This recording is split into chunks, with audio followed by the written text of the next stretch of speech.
everyone, my name is Anjali Sharma and I am student BMS SY in Mumbai. जैसा कि आप सभी जानते हैं कि हम लोग अभी HRM जो हमारा सब्जेक्ट है उसे पढ़ रहे सेकेंड ईयर का, जिसमें मैंने ऑलरेडी 3 से 4 सब्जेक्ट्स टॉपिक्स पढ़ा दिए, कवर हो गए।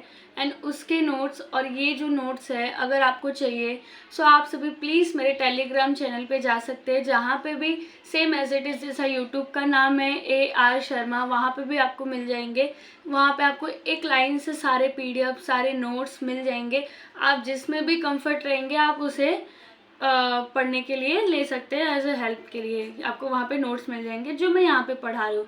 बिकॉज वहाँ के नोट्स आप देखेंगे तो आपको समझेगा कि यहाँ पे मैं क्या पढ़ा रही हूँ। अभी जैसे कि हमारा हो गया था लास्ट लेक्चर में इवोल्यूशन करके टॉपिक जो कंप्लीट हो गया है। अब हम देखेंगे स्ट्रक्चर ऑफ HRM, मीन्स कि HRM ह्यूमन रिसोर्स के स्ट्रक्चर्स कौन कौन से होते हैं, किस तरीके से वो वर्क करता है। तो यहाँ पे हम स्ट्रक्चर के कुछ डेफिनेशन है वो देखते हैं। The structure of HRM define how the HR function in managed with organisation. Means क्या है कि स्ट्रक्चर कैसे होते हैं, कैसे फंक्शंस कैसे काम करते हैं वो देखेंगे, किस तरीके से मैनेज करता है एक HR। हाँ, it determine how details the recruitment, training, payroll, performance management, etc.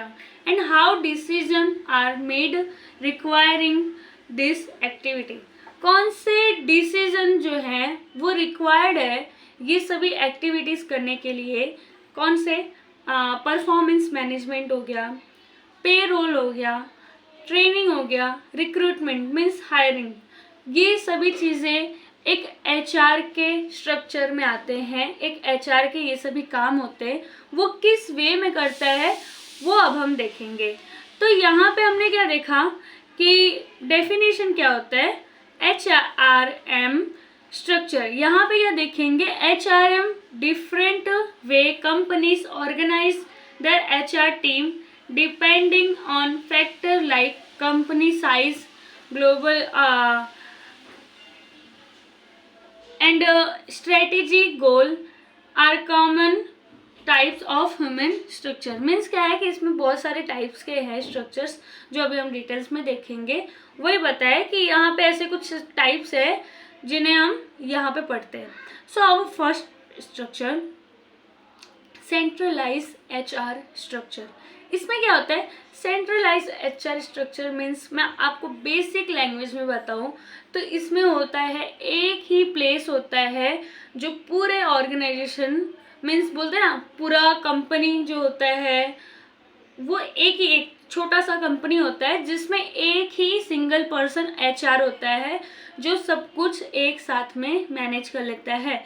This structure all HR activity are made from one central point. Means एक ही जगह पे वो HR जो है सभी कामों को करता है। बिकॉज वो एक छोटी सी जगह है तो वहाँ पे ज़्यादा एम्प्लॉयज़ नहीं है। अभी 10 एम्प्लॉयज़ है तो 10 एम्प्लॉयज़ के बीच में 4 HR को ही रख देंगे अलग अलग काम के लिए, तो उनको कितना लॉस होगा। इसलिए क्या होता है कि वहाँ पे एक ही HR रहेगा, वो 10 एम्प्लॉयज़ को आराम से हैंडल कर लेगा। उसी की जगह 10 कंपनी आ गए अलग अलग जगहों पे तो एक HR सिंगल पर्सन एक जगह से तो काम नहीं कर पाएगा। इसलिए वहाँ पे कैसे अलग अलग रहते हैं वो आगे देखते हैं। तो यहाँ पे क्या हुआ कि जो HR है वो एक ही सेंट्रल पॉइंट होता है, वहाँ पे एक ही HR होता है। ऑफन फ्रॉम द हैंड मतलब जो भी वो मैनेज कर पाए वो सभी काम उसको वहाँ पे दिए जाते हैं। This is a common and small company और companies with a single office location. Exactly एक ही सिंगल ऑफिस लोकेशन होता है जिसमें, जो कि वो छोटी सी कंपनी है इसके वजह से एक ही सिंगल ऑफिस होता है और वहाँ पे ही जो भी है A to Z काम होते हैं। तो यहाँ पे ये समझा तो उनका वहाँ पे क्या काम होगा। अभी सिंगल ऑफिस है, 10 एम्प्लॉयज़ को रखे या फिर 50 एम्प्लॉयज़ को रखे तो वहाँ पे एक ही HR जो है मैनेज कर लेगा। तो वो HR का काम क्या होगा, रिक्रूटमेंट होगा, पे रोल होगा, उसको जो भी एम्प्लॉयज़ के इशू आते, कुछ पर्सनल इशू आते तो वो भी सब कुछ एक HR मैनेज कर सकता है। बिकॉज 10-15 लोग की ही जगह है वहाँ पे उस ऑर्गेनाइजेशन में। नेक्स्ट आता है डिसेंट्रलाइजेशन स्ट्रक्चर। डिसेंट्रलाइजेशन स्ट्रक्चर में क्या आता है, लाइक अभी इसमें क्या था, सेंट्रल मीन्स एक ही पॉइंट था, एक ही ऑर्गेनाइजेशन था, वो भी स्मॉल था, छोटा था, ज़्यादा वहाँ पे एम्प्लॉयज़ की ज़रूरत नहीं थी। डिसेंट्रलाइजेशन मतलब क्या हो गया कि वहाँ पे बहुत बड़ी कंपनी है, बड़ा ऑफिस है, बड़ा ब्रांच है, तो वहाँ पे एम्प्लॉयज़ ज़्यादा रहेंगे, 10 की जगह पे अब 100 हो गए। सॉरी मेरा थोड़ा गला खराब हो रहा है। तो 10 की जगह पे 100 हो गए, तो वहाँ पे एक सिंगल पर्सन नहीं मैनेज कर पाएगा, जिसकी वजह से उनको क्या कर देंगे, 3 से 4 HR में डिवाइड कर देंगे। मीन्स 3 से 4 HR को हायर करेंगे, वो भी उनका अलग अलग काम रहेगा। जैसे कोई हो गया HR जो रिक्रूटमेंट करता है, अपना इंटरव्यू वगैरह लेता है, तो कुछ हो गया जो पे करता है, तो कुछ होगा जो मैनेज करेगा कि कैसे कैसे किस तरीके से काम को लेके चलना है। तो ये डिसेंट्रलाइजेशन हो गया। दिस स्ट्रक्चर HR फंक्शन है ना are spread across different department and location. Means क्या है, इसके डिफरेंट डिपार्टमेंट होते हैं अलग अलग काम के, और अलग अलग लोकेशन पे होता है। लार्ज कंपनी मतलब क्या है कि वो कंपनी जो है बड़ी होती है, स्पेशली मल्टीनेशनल कॉरपोरेशन मतलब क्या है कि बहुत सारे कॉरपोरेट होते हैं, अलग अलग तरीके से काम होते हैं, इसलिए वहाँ पे क्या अलग अलग HR चाहिए, बहुत सारे HR चाहिए, मीन्स इन शॉर्ट।